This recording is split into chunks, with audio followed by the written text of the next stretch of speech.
Hello everyone, welcome back to our channel exam track centre. देखो, इस video में मैं हरियाणा की हिस्ट्री के बारे में बात करूंगा। हरियाणा का उदय कैसे हुआ, तो इस वीडियो को अंत तक जरूर देखें और अच्छी लगी हो तो शेयर भी जरूर कर दें, कमेंट जरूर करें और सब्सक्राइब करना ना भूलें। देखो, हरियाणा का उदय पढ़ते हैं हम। तो हरियाणा की हिस्ट्री जो है कहाँ से स्टार्ट होती है। देखो, सबसे पहले जो है हरियाणा जो है 1835 तक किसका हिस्सा था भाई? मध्य प्रदेश का हिस्सा था। मध्य प्रदेश का हिस्सा था 1835 तक। फिर 1835 के बाद 1858 तक यूपी के उत्तर प्रदेश के कानपुर जिले का हिस्सा था। कानपुर जिले का हिस्सा था 1858 तक। देखो, 1857 में अंग्रेजों की क्रांति हुई थी। 1857 की क्रांति जिसे बोला जाता है, उसमें क्या हुआ था कि अंग्रेजों ने 1857 की क्रांति के बाद अंग्रेजों ने डिसाइड किया कि हरियाणा को यूपी से अलग करके पंजाब में शामिल कर दिया जाए। तो उन्होंने 1858 के अंदर वो काम कर दिया कि हरियाणा को पंजाब में शामिल कर दिया। तो 1858 से और 1966 तक वो पंजाब में शामिल रहा। देखो, इस बीच बहुत सारी चीज़ें हुई है, तो वो सब चीज़ें हम पढ़ेंगे 1858 से 1966 के बीच की चीज़ें। देखो, सबसे पहले शुरुआत करते हैं हम 1885 से। देखो, 1885 में हुआ क्या? 1885 में क्या हुआ? कांग्रेस की स्थापना हुई थी। कांग्रेस की स्थापना हुई थी 1885 में। कांग्रेस की स्थापना, ठीक है। फिर 1886 के अंदर इसकी एक ब्रांच खोली गई अम्बाड़ा में। वो कैसे खोली गई? देखो, इसमें जो स्थापना हुई थी कांग्रेस की 1885 में, तो टोटल जो सदस्य थे वो थे 72 सदस्य थे इसमें। अब इसमें से एक सदस्य जो था वो था हरियाणा का, और वो कौन था भाई? राय बहादुर मुरलीधर था। राय बहादुर मुरलीधर, जिसे हम grand old man of Punjab भी कहते हैं। Grand old man of Punjab. कहाँ का था भाई ये था पलवल का था। पलवल का था। और इसके प्रयासों से अम्बाड़ा के अंदर 1886 के अंदर एक ब्रांच खोली गई कांग्रेस की। अम्बाड़ा के अंदर 1886 के अंदर कहाँ खोली गई भाई? अम्बाड़ा के अंदर एक ब्रांच खोली गई कांग्रेस की।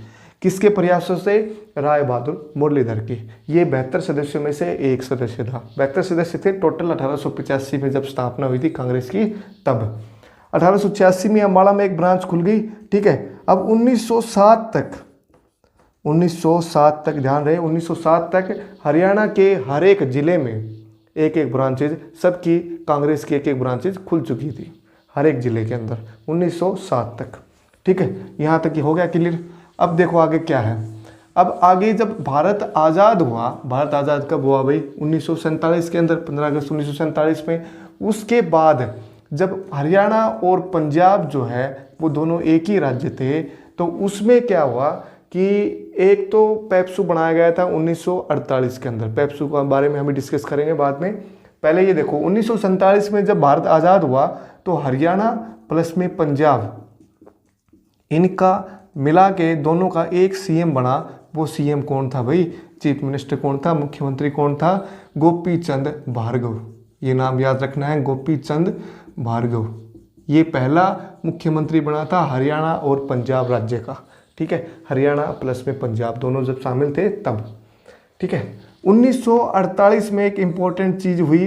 क्या हुई भाई? देखो, अकाली दल के नेता, अकाली दल था उसके नेता, अकाली दल के नेता कौन थे भाई? तारा सिंह थे। तारा सिंह ने क्या करा कि अपने समाचार पत्र, तारा सिंह ने अपने समाचार पत्र कौन सा था भाई? उसका समाचार पत्र अजीत था। अजीत में हरियाणा और पंजाब को अलग करने की मांग उठाई। किसने उठाई भाई? तारा सिंह ने। कौन से दल का था वो? अकाली दल का था। और समाचार पत्र का क्या नाम था? अजीत नाम था। ये तीन इंपॉर्टेंट नाम है, ये याद रखना है। तो 1948 के अंदर अकाली दल के नेता तारा सिंह ने अलग पंजाब और हरियाणा को अलग करने की मांग उठाई थी अपने समाचार पत्र अजीत के अंदर, ठीक है। तो इसको तहत करते हुए, इसको देखते हुए 1949 के अंदर जब हरियाणा और पंजाब का दूसरा सीएम बना, दूसरा सीएम कौन बना भाई, सेकंड सीएम कौन बना भाई, भीमसेन सच्चर। भीमसेन सच्चर, सच्चर नाम सुना होगा तुमने बहुत बार, भीमसेन सच्चर। इसने क्या करा, 1949 के अंदर एक सच्चर फॉर्मूला लागू करा। भीमसेन सच्चर जब सेकंड सीएम बना तो इसने एक सच्चर फॉर्मूला लागू किया 1949 में, 1 अक्टूबर 1949 को, जिसको हम बोलते हैं Sachar formula. Sachar formula, formula मतलब एक स्कीम थी। स्कीम के तहत क्या करा गया कि हरियाणा और पंजाब को 2 क्षेत्रों में बांटा गया। किस आधार पे, भाषा के आधार पर, एक तो हिंदी क्षेत्र और एक पंजाबी क्षेत्र, 2 क्षेत्रों में बांट दिया गया उसको, हिंदी प्लस में और एक पंजाबी, 2 क्षेत्रों में बांट दिया गया। अब इसको जो है, ये जो फॉर्मूला है ये भी फेल हो गया। फेल क्यों हो गया, क्योंकि अब हिंदी लोग तो ये बोले, इस फॉर्मूले के तहत क्या था कि हिंदी जो है अपनी स्कूलों में पंजाबी लैंग्वेज सेकंड लैंग्वेज के तहत पढ़ाएंगे, और पंजाबी वाले पंजाबी के साथ पंजाबी प्लस में हिंदी भी सेकंड लैंग्वेज पढ़ाएंगे। तो अब हिंदी लोग ये बोले कि भाई हम पंजाबी क्यों पढ़ाएं अपने स्कूलों में, और पंजाबी वाले बोले हम हिंदी क्यों पढ़ाएं। तो ये फॉर्मूला जो है फेल हो गया। इसके बाद क्या हुआ देखो, 1953 के अंदर क्या हुआ कि एक फजल आयोग का गठन हुआ। फजल अली आयोग का गठन हुआ। फजल अली आयोग ने क्या करा कि फजल अली का आयोग का गठन क्यों हुआ, फजल अली आयोग कब हुआ भैया, 1953 में, कि भाषा के आधार पर राज्यों का गठन करने के लिए इस आयोग का गठन किया गया। 1953 के अंदर फजल अली आयोग का गठन हुआ। ठीक है, भाषा के आधार पर राज्यों का गठन करने के लिए इस आयोग का गठन हुआ था 1953 के अंदर। फिर देखो क्या हुआ आगे, 24 जुलाई 1956 को 24 जुलाई 1956 को क्षेत्रीय फॉर्मूला लागू किया गया। देखो इसमें 6 आ रहा ना, क्षेत्रीय फॉर्मूला, इसमें देखो 6 आ रहा ना, तो इसमें भी 6 आ रहा है। तो यहाँ से आप पकड़ सकते हैं ईयर को, तो 6 क्षेत्रीय फॉर्मूला। क्षेत्रीय फॉर्मूला क्या था कि हरियाणा और पंजाब 2 क्षेत्रों में बांट दिया गया इस फॉर्मूले के तहत। लेकिन ये फॉर्मूला भी फेल हो गया, क्योंकि उसमें लैंग्वेज वाला भी फिर रोला रह गया, भाई लैंग्वेज का हिसाब भी नहीं हुआ, कुछ में हिंदी आ गए, कुछ में पंजाबी आ गए, तो उसका हिसाब भी नहीं हुआ, तो ये क्षेत्रीय फॉर्मूला भी फेल हो गया। देखो इसके बाद क्या हुआ फिर, 23 सितंबर 1965 को 23 सितंबर 1965 को क्या हुआ, हुकम सिंह कमेटी। 23 सितंबर 1965 को हुकम सिंह कमेटी का गठन हुआ। हुकम सिंह कमेटी का गठन हुआ। हुकम सिंह आयोग लिखो, हुकम सिंह आयोग का गठन किया गया। भारत सरकार द्वारा हुकम सिंह आयोग का गठन किया गया। इसके अध्यक्ष कौन थे, हुकम सिंह थे। और हुकम सिंह जो थे वो कौन थे, थर्ड जो है लोकसभा स्पीकर थे, थर्ड लोकसभा अध्यक्ष थे, स्पीकर थे। ठीक है, हुकुम सिंह आयोग। अब हुकुम सिंह ने क्या किया कि एक जेसी शाह आयोग का गठन किया। जेसी शाह आयोग कब किया भाई, वो 23 अप्रैल 1966 को जेसी शाह आयोग का गठन किया गया। ये इंपॉर्टेंट है नाम, जेसी शाह आयोग। अब देखो जेसी शाह आयोग में 3 सदस्य थे। कौन कौन से थे, एक तो खुद जेसी शाह था, और कौन था भाई, एक था एम फिलिप जेसी शाह, एक था एम फिलिप, और एक था SL दत्तू। ठीक है, 3 नाम थे ये, JC Shah, M Philip, SL Dattu. JC Shah आयोग में 3 सदस्य थे, JC Shah, M Philip, SL Dattu. ठीक है, अब इनके प्रयासों से क्या किया, इनने रिपोर्ट अपनी पेश करी, कहाँ पे, कोर्ट के अंदर पेश करी। कब करी गई भाई, 31 मई 1966 को। 31 मई 1966 को अपनी रिपोर्ट इसने दी सरकार को, जेसी शाह ने, और सरकार ने इसे 18 सितंबर 1966 को लोकसभा के अंदर पारित करा गया। 18 सितंबर 1966 को। देखो इसने लोकसभा के अंदर किसने पेश किया था इसको, किसने पेश किया था उस टाइम में गृह मंत्री कौन थे?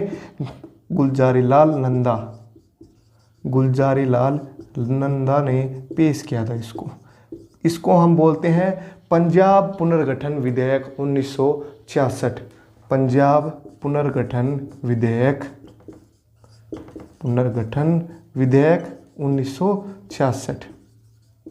इसके तहत गुलजारीलाल नंदा ने इस एक्ट को लोकसभा के अंदर पेश किया गया, ठीक है। और इसके तहत फिर हरियाणा और पंजाब को अंततः 19 सालों की आज़ादी के बाद, भारत की आज़ादी के बाद हरियाणा और पंजाब जो है अलग अलग स्टेट बन गए 1 नवंबर 1966 को। 1 नवंबर 1966 को हरियाणा और पंजाब जो है दो अलग अलग स्टेट बन गए। किसकी वजह से? जेसी शाह आयोग की वजह से, ठीक है। यहाँ तक क्लियर है। अब जेसी शाह आयोग की अध्यक्षता में ये सब हुआ है। अब देखो 1 नवंबर 1966 को तो हरियाणा पंजाब अलग अलग बन गए। तो अलग अलग बने तो कौन सा नंबर का स्टेट बना हरियाणा, और कौन से नंबर पे बना कि भाषा के आधार पर गठित होने वाले राज्यों में? तो 3rd नंबर पे तो बना भाषा के आधार पर, भाषा के आधार पर गठित होने वाले राज्यों में 3rd नंबर पर। पहले नंबर पे कौन है भाई? पहले नंबर पे है आंध्र प्रदेश, दूसरे नंबर पे है पंजाब, और तीसरे नंबर पे बना हरियाणा। भाषा के आधार पर गठित होने वाले राज्यों में 3rd नंबर पे है ये, ठीक है। अब और देखो कौन सा राज्य बना ये? ओवरऑल 17वां राज्य बना, 17th नंबर, ओवरऑल 17वां राज्य बना। और कौन से संविधान संशोधन के तहत? 18वें संविधान संशोधन के तहत ये हरियाणा राज्य बना। संविधान संशोधन, ये सारे आंकड़े याद करने हैं तुम्हें पूरे। 17वें राज्य बना, 18वां संविधान संशोधन, ठीक है। और जब हरियाणा राज्य बना था तो हरियाणा में टोटल कितने जिले थे भाई? 7 जिले थे। देखो 7 जिले हम कैसे याद करेंगे, वो ये ट्रिक है। घर, जेके और में। देखो इसमें घर से बन गया गुड़गांव या गुरुग्राम बोलूं मैं, पहले इसका नाम था गुरुग्राम, फिर बीच में गुड़गांव हुआ, फिर से गुरुग्राम हो गया। एच से बन गया हिसार, ए से बन गया अंबाला, आर से बन गया रोहतक, जे से बन गया जींद, के से बन गया करनाल, और एम से बन गया महेंद्रगढ़। ये 7 जिले थे जब 1 नवंबर 1966 को हरियाणा बना था। जब 7 जिले थे, इनमें से सबसे बड़ा था हिसार, सबसे बड़ा था, और सबसे छोटा था जींद। देखो अब जो टोटल जिले हैं वो कितने हैं?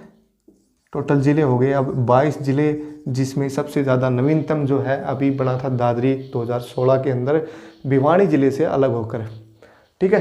तो ये हिसाब हो गया यहाँ तक, बस जिले कितने बने थे, कितने हिसाब था, ठीक है। इसके बाद देखो पेप्सू रह गया अपना बीच में, है ना।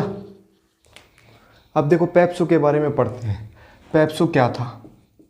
पेप्सू एक स्टेट था भारत का। इसका मतलब है Patiala and east Punjab state union. Punjab का एक हिस्सा था ये। पंजाब और हरियाणा के अंदर बीच में ये लाई करता था पेप्सू। इसके अंदर कुछ एक चीज़ें तो, कुछ एक डिस्ट्रिक्ट तो हरियाणा के थे और कुछ एक पंजाब के थे। देखो इसकी स्थापना कब हुई? 1948 के अंदर इसकी स्थापना हुई पेप्सू की, और 1956 तक ये स्टेट भारत का रहा था। 1956 तक इसके अंदर टोटल ज़िले थे 8 ज़िले थे, जिसमें से 2 ज़िले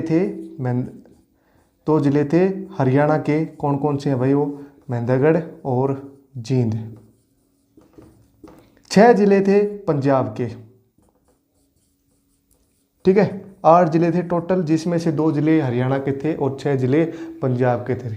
1948 में स्थापना हुई, 1956 में इसको भारत में से राज्य हटा दिया गया, ठीक है। 1949 में इसके इलेक्शन हुए थे पहली बार इसमें पेप्सू के अंदर 1949 में, और उसके सीएम बने थे ज्ञानी सिंह रेरेवाला। ध्यानी सिंह रेरेवाला, ठीक है, 1949 में। 1951 में दोबारा हुए थे, तो दोबारा जो बने थे सीएम वो बने थे राधीर